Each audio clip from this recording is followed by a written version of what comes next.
What does Mbappe have in common with a supermodel? What can Manchester United learn from how AC Milan got the best out of Kaka? How could Ten Hag alter his system to then get the best out of Mbappe? And after weighing up the pros and cons, should Manchester United pursue Kylian Mbappe if he does become available in the summer? So Kylian Mbappe, despite publicly ending speculation over a move to Real Madrid on a free at the end of his PSG contract in the summer, by signing a new 3-year deal with the Parisians with extraordinary financial and influential benefits for Mbappe, now seems to be earmarking a departure from Paris, with rumours circulating that Mbappe isn't content with life at the Parc des Princes, and conversations around him trying to move in January have been passed around. Now in reality, I think it's highly unlikely that Mbappe will be around £200 million, at least just in the transfer fee alone, which would likely be a logistical nightmare in January and more appropriate for a summer transfer window. Now the only way I can describe Mbappe is that if he was a girl, he'd be a walking red flag, having attitude problems, being high maintenance, having tantrums at unexpected moments, but has the beauty of a supermodel, 10 out of 10 perfection. And that is the story with Mbappe. He is so good that even though he seems to be trying to self-sabotage his career,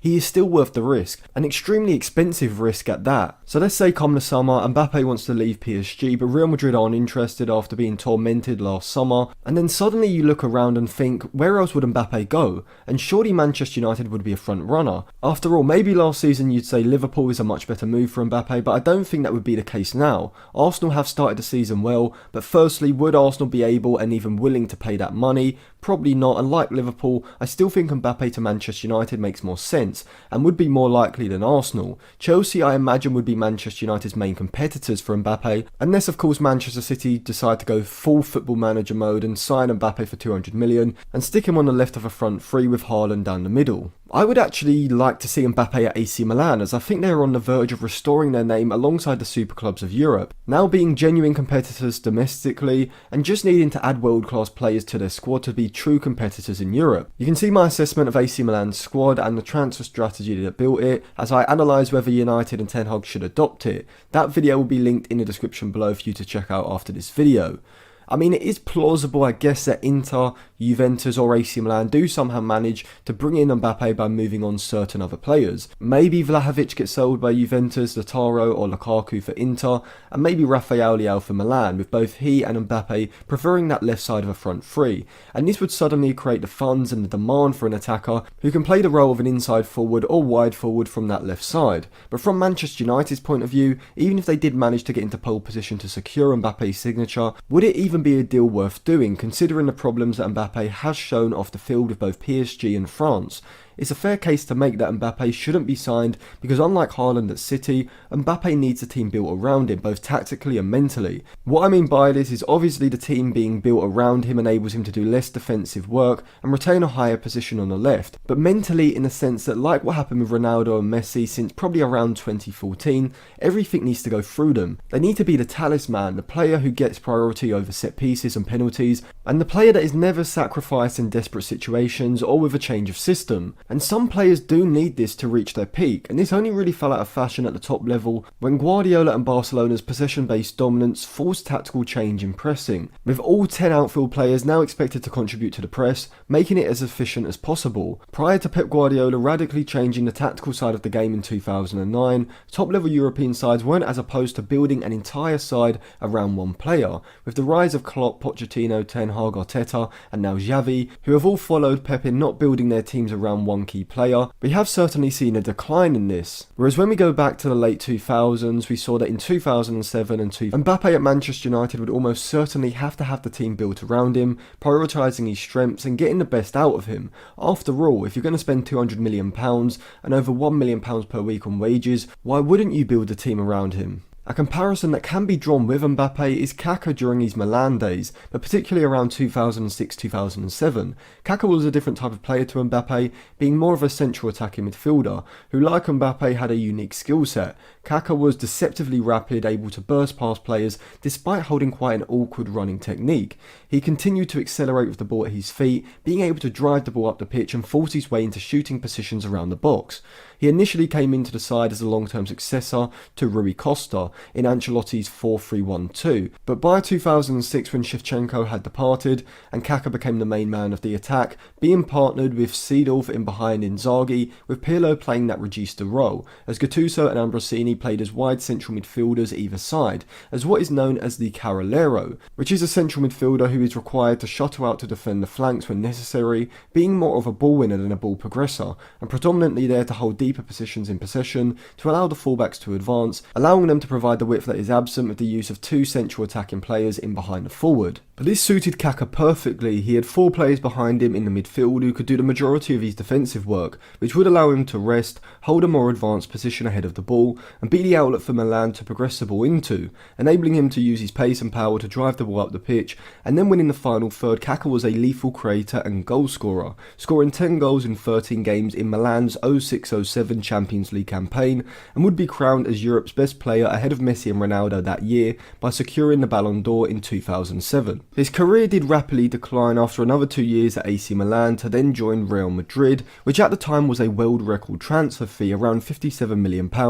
only for Real Madrid to go and trumpet a few weeks later by signing Ronaldo for £80 million from Manchester United. Injuries and Kaka not having the team built around him at Real Madrid contributed to his decline, showing why some players need a tactical infrastructure around them in order to perform at their optimum, and Kaka, like maybe Mbappe, was a perfect example. I would have loved to see Kaka in the Premier League, as I think his ability to transition the attack quickly, driving the ball up the pitch with his trademark elegant efficiency, being perfectly suited to the style of play in England at the time. And I believe that Kaka had the potential to do Frank Lampard numbers in terms of goals, and that could have been possible if United had actually properly reinvested the £60 to £80 million they received from the Ronaldo deal, as Kaka moved to Real Madrid for £60 million just a few weeks earlier. So had United planned ahead, they could have took Kaka and sold Ronaldo to Real Madrid, as if you remember at that time, United were a far more dominant club in Europe than Real Madrid was. However, for Mbappe this wouldn't be the case. At the moment, United are what I refer to as a second level elite side.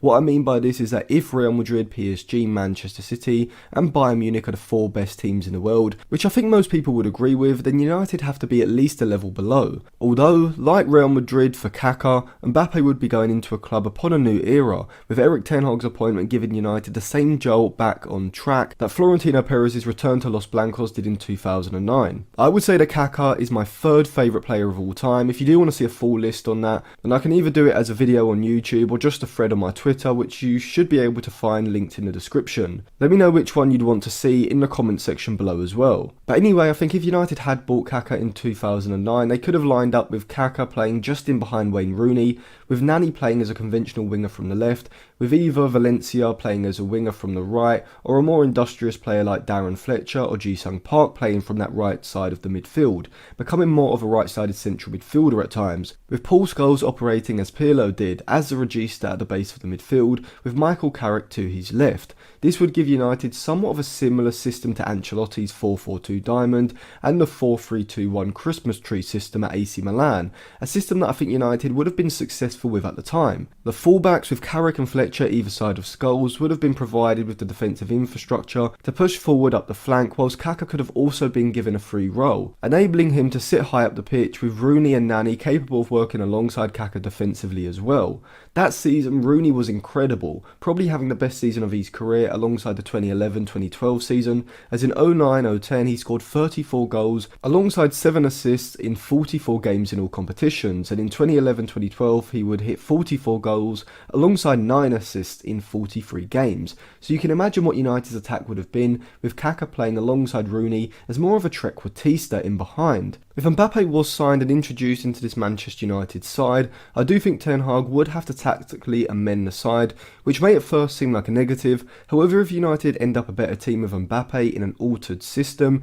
than without him, and continuing with Ten Hag's current system, then that's what they should do, of course. I think to get the best out of Mbappe, like with Kaka, you need to have him sitting ahead of the ball when the opposition have possession, preferably from the left side, providing an instant outlet when United win the ball back and look to counter quickly, with Mbappe's goal against Real Madrid last season at the Santiago Bernabeu a picture-perfect example of why. This would mean that, like likely Ten Hag would have to switch from a 4-2-3-1 to more of a 4-3-3, sacrificing one of the three behind the forward and putting another central midfielder alongside Casemiro and Eriksen to do the defensive work that can take the defensive burden off of Mbappe on that left flank. I think McTominay and Fred at the moment could do this to an adequate level, playing on the left side of Casemiro, holding a deeper position when United have the ball, as the side sits in either a 3-3-3-1 shape, with one of the fullbacks holding a narrow deep position, let's say Diego Dalot from the right, creating a back three with Varane and Lisandro Martinez, allowing Shaw to push forward down the left flank, as McTominay, Casemiro and Eriksen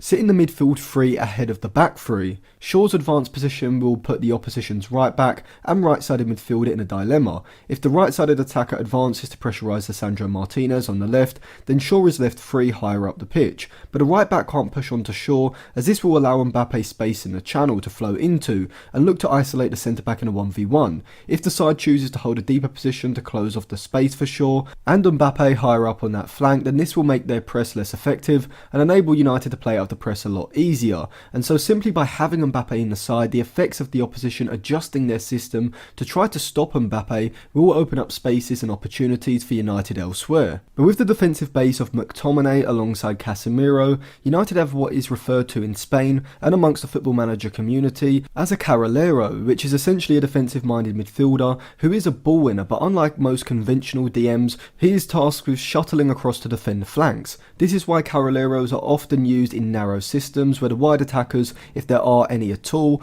aren't responsible for tracking back and covering the fullbacks. So a carrilero is usually used at both or one side of the points of the diamond or pentagon-shaped midfield. Ambrosini and Gattuso played these roles for Ancelotti's Milan, allowing Kaka and Seedorf to retain higher central positions. Now, whilst on paper this is a 4-4-2 diamond, a 4-3-1-2, whatever you want to call it, at times it will operate like a 4-3-3, with Bruno Fernandes playing the central role ahead of the midfield three, with Mbappe to his left, and to his right either Rashford as a wide forward, Martial as more of a centre forward, or Antony as more of a winger from the right, giving Ten Hag plenty of options and versatility in this system, allowing him to alter the system depending on what United need against a given team or at a certain point in the game. Now obviously there are players on the market who can perform that carrilero role to a higher level than either Fred or McTominay from a defensive point of view, but also players who can simultaneously offer a lot more in possession, with players like Kakare and Benazir being players that come to mind who would be my first choice transfer options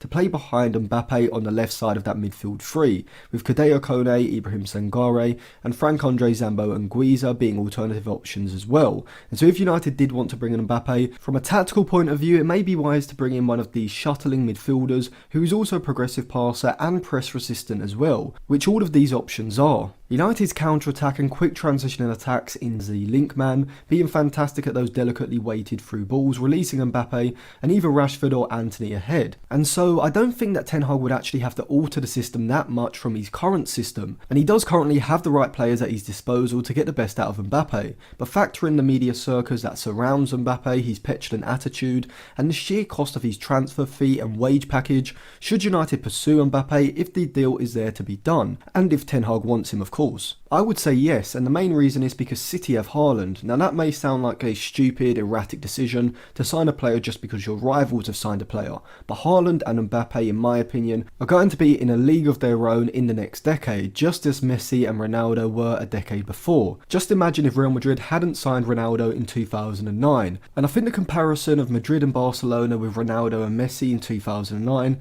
to City and United with Haaland and Mbappe is a pretty good one. City already have a potential top 5 player of all time, at least for the next 5 years, potentially for more, and so to compete I think United are now at a point where they need a player of that calibre to give them the edge that the best players in the world can give you in the big matches. Now this transfer would obviously hinge on United continuing their good form and getting into the top 4 next season and being able to compete, but assume that does happen. Let me know what you think of United potentially signing Mbappe if the deal is there, and if it is possible, if Ten Hag wants him. Let me know in the comment section below. Give the video a like if you enjoyed it, and check out some of my other videos which will be linked